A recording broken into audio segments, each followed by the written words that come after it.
तर एकूणच जे आपलं महाराष्ट्राचं सरकार आहे, नेते आहे, अधिकारी आहे, बाहेर गेलं की आपल्याला असं वाटते आपण यांची लायकी जी आहे ना ते दाखवूनच देतात.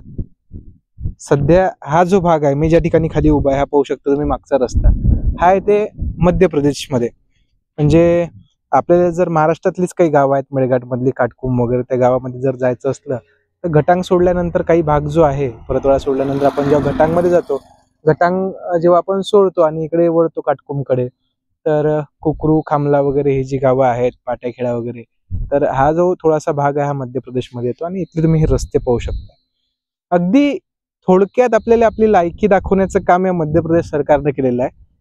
म्हणजे देशाले स्वातंत्र्य उलटून आज आपण ते स्वातंत्र्याची 75 वर्ष जी होती ते पूर्ण केली. आणि हे पहा आपली परिस्थिती काय आहे. या इकडे, ही आपली परिस्थिती आहे, ही आपली लायकी आहे. हा रस्ता पहा, हा मागचा रस्ता पहा. हे इथून दाखवून देते का भाऊ, महाराष्ट्रात तुमचं स्वागत आहे. आम्ही भ्रष्टाचारी आहे, आम्ही लाचखोर आहे, आणि महाराष्ट्रात तुमचं स्वागत आहे. काही नाही, अतिशय चुकीच्या ठिकाणी महाराष्ट्र सरकार त्यांचा पैसा खर्च करत आहे. मीडियानं 2-4 याच्या बातम्या केल्या विजेच्या, का तात्पुरते सोलर प्लेट लावून द्यायच्या. मीडियानं पाण्याच्या बातम्या केल्या की 10-12 बोर खोदून टाकायच्या. बोर अशा ठिकाणी खोदते ते की जिथं पाणीच नाही, तर अशा ठिकाणी ते बोर खोदून टाकते.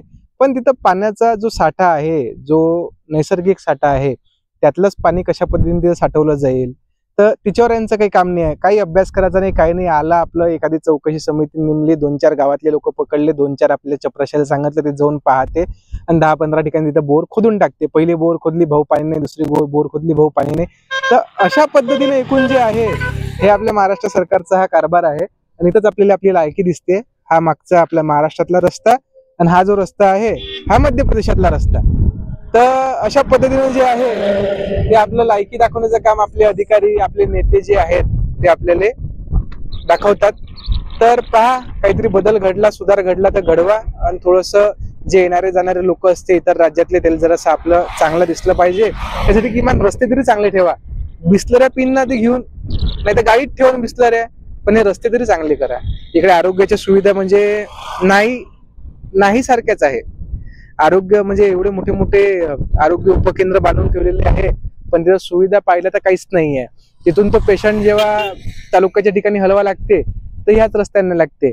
आणि असं अनेकदा घडलेलं आहे का बा, जे प्रेग्नेंट महिला असते तिची डिलिव्हरी रस्त्यानंच झाली, तिथे बाळ रस्त्यानंच झालं, त्या खड्ड्यात. असं अनेकदा मेळघाटात घडलेलं आहे.